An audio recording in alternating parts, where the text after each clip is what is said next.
So wow, okay, this is gonna be difficult to follow up, Peter. That was awesome. I have to say I do have some overlap with some of the people that have presented already today. So Chloe, I hope you like my balloon art. So this is I make these little stick figure guys. I guess it kind of goes with the comics as well. And I put these out on our hiking trail around our neighborhood, and people really kind of enjoy seeing these things. I just want to bring a smile on people's face. That's my extreme balloon art there. And Pedro, you met like this guy. This is a retrovirus. We just need to put a wig on this guy, and then we have our retrovirus here. So. What I'm going to talk about today is just a little bit about the history of how I got into making metal sculptures and show a little bit some of the metal sculptures that I've generated. There is a lot of overlap with some of the scientists that have already presented in terms of their sort of their career trajectory, and I think I'm very similar to that overlap. Let's see if I can move forward here. Okay. So just gonna try to get a laser pointer. Okay. So, when I was a kid, I would say I wasn't encouraged to go into art. It wasn't an area that I was really, my parents didn't sort of discuss art. I can't even remember drawing as a kid inside, at our house. I do remember being exposed to art in school. But the thing is when you're exposed to art in school, you have this, 1 hour period of art class. They give you a pen and paper or crayons, say draw something, and then you're done. And I never felt I was good at it. In fact, I always felt I was horrible at doing art. Um, but I saw around me all of these incredible creations that others have created, and I always thought that okay, so an artist is you're born with it. This is a natural talent. You're an artist because you are born this way. So I always thought to myself, okay, I'm not an artist. I can't do what all my friends and are drawing in class. So that okay, this is a career trajectory I'm not going to consider. Um, so naturally, I then went to the sciences, and I was okay at science. I was always a very curious kid, and here you could see sort of this curiosity feedback loop that I think all of us as humans we this is ingrained in us. We are curious creatures as being a human. We're curious about things in nature. We explore those things. We undergo a discovery stage and then motivation. And I'm sure there's a lot of dopamine involved in this process. And I love that dopamine in the process. I loved looking at the Natural Geographic cutouts that you can see, the figures that we saw in some of the other presentations here today. Um, so I enjoyed this. So I figured, okay, well, I'm going to go into the sciences, and I spent a lot of my time and career going down this path. So it wasn't until I was actually pretty secure in my academic career. I was promoted to associate professor. I got tenure. I had research grants. I had a lab. That path did satisfy this curiosity feedback loop that I'm talking about. But I always felt that there was something missing. There's an aspect of me that was missing in life, and it was when I had kids when I decided, okay, my career is sort of set. I'm doing well. I could take a deep breath, and I've got my kids, and I want to expose them to the art. So at this moment in time, I just said this year I'm going to do things for myself and with my kids and do some more artistic efforts. So I did guitar with my son, and I'm horrible at it. He's awesome at it. And then I did metal sculpting work with my daughter. So there's a Kimball Art Center, which is in Park City, Utah, where I live, and they offer classes in a whole variety of different arts. And so I took this class with my daughter, and I just absolutely fell in love with metalwork. And I realized that really this artistic work was very similar. It filled the same need as my science. In science, we have a problem, we're curious about something, we explore it, we go through that same, curiosity feedback loop with science as we do with art. And in fact, if you look at the process of both, they're very similar processes.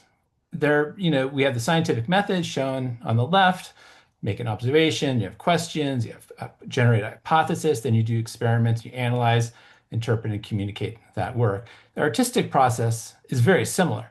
And in fact, I think in many ways there are identical elements between these two processes.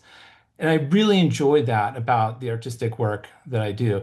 And in fact, what I really love about art is that it's much more rapid in terms of this dopamine fix and this curiosity loop, is that every day I go into my studio, I make something. There's something I've produced. Maybe it's horrible. Maybe I throw it into the recycle bin, but I made something. I feel like I've accomplished something. In science, the process is much longer. It could be months before we generate a hypothesis, and it could be months later that we've understood that, did all the experiments, analyzed the data, and really understood that biological process. So it's a very delayed system, the gratification element of it. But in both parts, you've seen, I think, with a lot of the presenters today that there is a sort of this Goldilocks principle of how you present and what you present, and it's kind of this element where you could easily present too much and it becomes very confusing, or you could present too little and it also becomes confusing. So we have this less is more when more is too much sort of aspect of artistic work as well as scientific work. We're not putting everything in a research paper. We're putting a story out there that describes the whole process and the question that we were studying. If we go back to some of the scientists in the past and what they've presented, if we look at this, this is a classic 1953 Watson and Crick paper on DNA. If you look at the structure of DNA, in which Watson and Crick clearly understood this structure, it's fairly complex, but and yet what they chose to present was a drawing from Francis Crick's wife. This is the only figure in their 1953, seminal paper on the structure of DNA. So this is again is an example of less is more. They knew they could show the molecular structure of DNA and they could draw that. And yet they chose to have this more simplistic view, artistic view that really impacts us when we see this structure. So I think they're really onto something when they created that one figure. And of course, one of the first objects I produced as an artist was the structure of DNA, shown here with bronze and copper. And of course, when I make these structures, I'm very particular about the dimensions, the number of nucleotides in there per turn, etc. And so this is just an example of that. And I really enjoy that process of really getting into the detail of the structure that I'm creating. Now, proteins are much more complex. So this is the molecular surface structure of a protein, and this is what's really sort of engaging and interacting with the environment around it. But it's very globular. It's not a very aesthetic looking protein. But let's strip down what a protein is. So proteins are really, a linear string of amino acids. And those amino acids have side chains. So these two views of a protein here, the one on the far right, this is this linear, just the backbone of that protein string. And then in the center here, this is that protein string in addition to these side chains that are on there. But both of these are all pretty complex visuals of what a protein is. And they're also not particularly aesthetic visuals of what a protein is. And Jane Richardson at Duke, and if you go to this website down here at the bottom, exhibits library Duke edu, you could see all this information and history about Jane Richardson. What she did was she created an artistic rendition of what a protein is. And this is really how we visualize proteins today. And it's fantastic because it shows the two key elements of proteins, the structural elements, that is the alpha helix shown here, and then these beta sheets, these sort of linear parallel sheets. And then in addition, you have these what we call unstructured domains of a protein. But this is a view of a protein that we use in scientific articles, in our presentations, but it's an excellent view of what a protein is, but it's also a very simplified version of what a protein is. And so when I was doing my artwork, what I was particularly interested in doing was making these protein structures. And the reason for this again is it goes into and feeds into my curiosity feedback loop and provides me tons of dopamine when I make these structures. So here's an example of the androgen receptor shown here on the left, and then here's the sculpture that I generated of the androgen receptor. This was commissioned for Charles Sawyer's. Inside of this protein, there's the drug called enzalutamide. So this androgen receptor is involved in prostate cancer, and Charles Sawyer's research work helped develop this drug enzalutamide, which is used to treat prostate cancer. So for me, the exciting part of this is that I get to go into the science of the sculpture that I'm making. I go back to the historical papers, the articles about it, the work of the person that the sculpture was commissioned for, and then I create the artwork. In addition, I have some more leeway in terms of the stand that is used to present this sculpture. So here we'll have a bronze stand, sort of like a lily opening up to the androgen receptor, and I could use my own creativity in that aspect of that sculpture.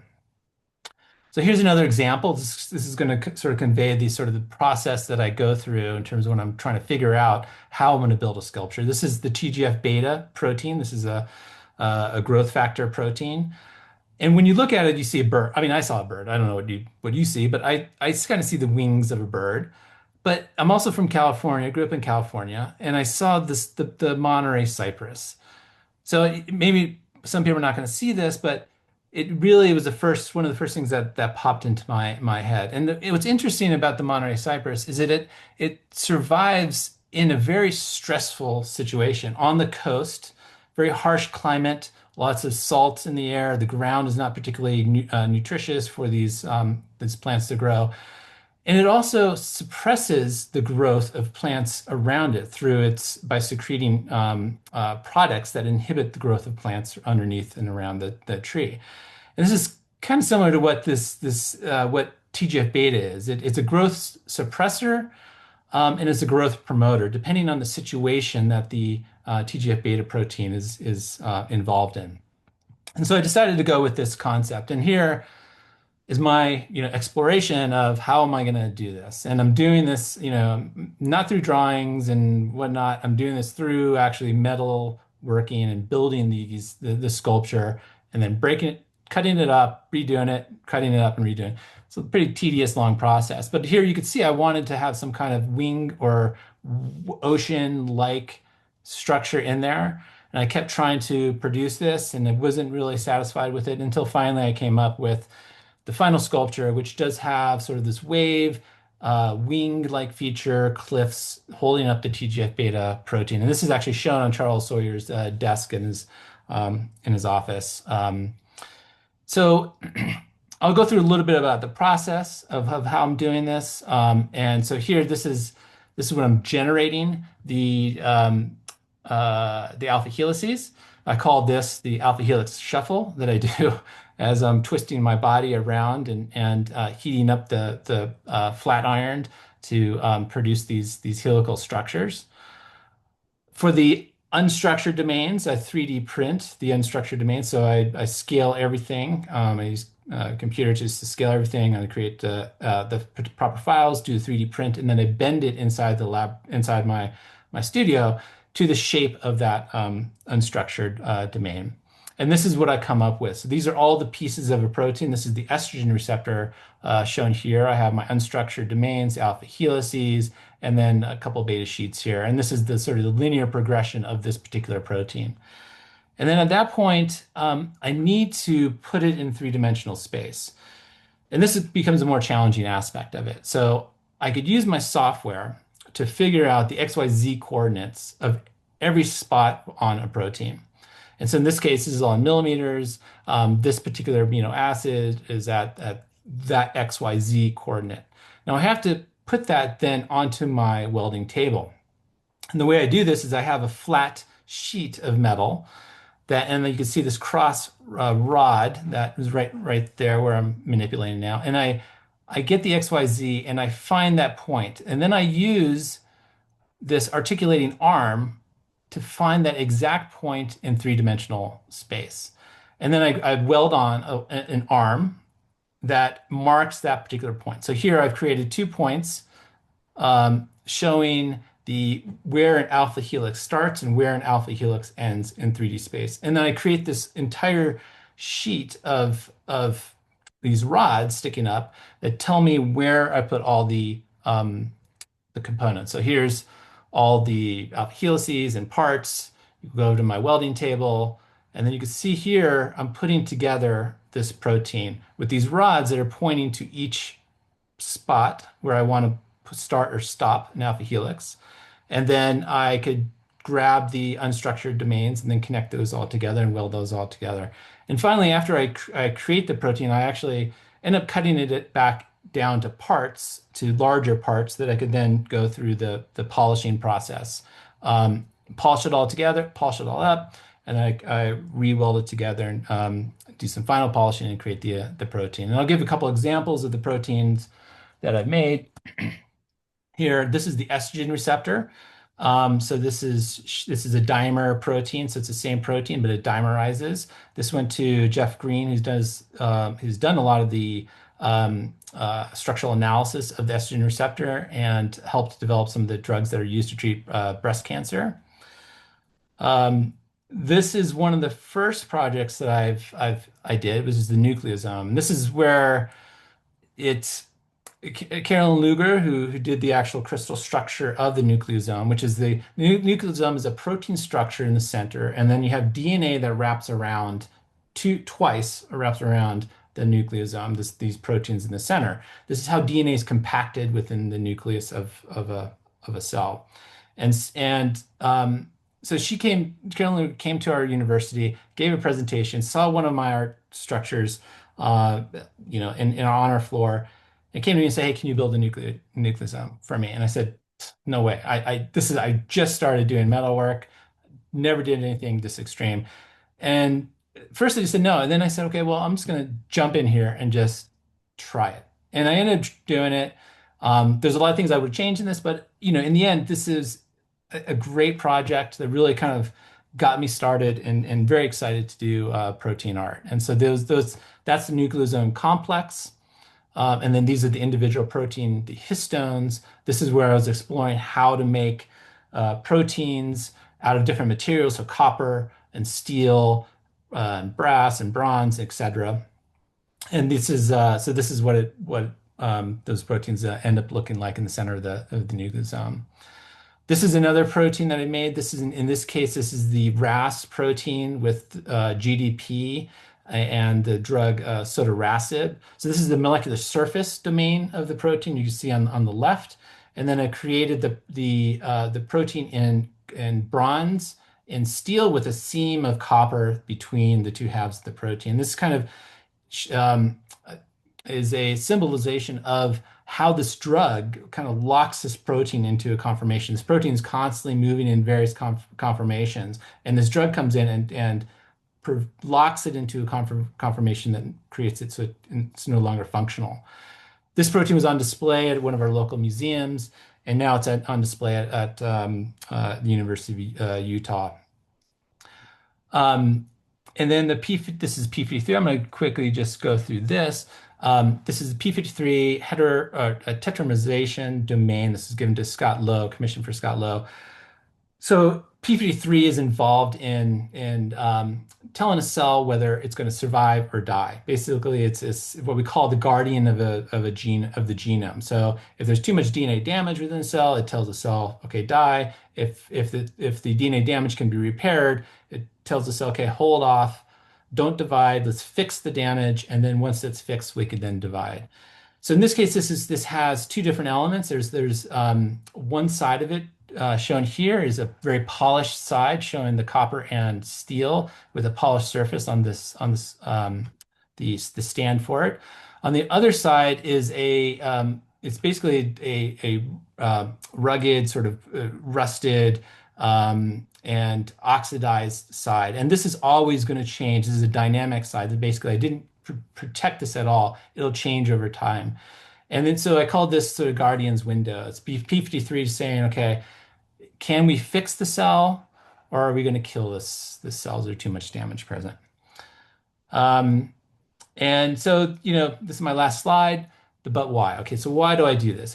I do this for many reasons. One reason is to incorporate some of this in my outreach activities that I do, promote curiosity, interest, and excitement in STEM careers. So I go to middle schools, I bring my bacteriophage and other art, and I talk with kids about STEM careers and using art sort of as a way to help them kind of get excited about these careers. Um, I think the most important reason I do this is to really celebrate researchers and their discoveries. And here's some, people that I've presented these sculptures to. I work almost exclusively on with commissions. People contact me, say so and so is retiring. We have this party. Can you produce a sculpture for them to sort of celebrate their career? I love doing that. I produce something, they give it to them, and I just love that the joy people get when they see these sculptures. Um, and another big thing is feeding my own curiosity. I do this because I love this, right? This is what I love to do, and it really satisfies one aspect of me that science satisfies to some degree, but not fully. And it really kind of completes me as a person, as a scientist, as a human being to be able to do both these elements in my life. And with that, I will leave it here. Say thank you to everybody. Thank you, Philip, for organizing this event. This is fantastic. I love these events. I love that you bring us all together in this community. And I'll end it there. Thanks.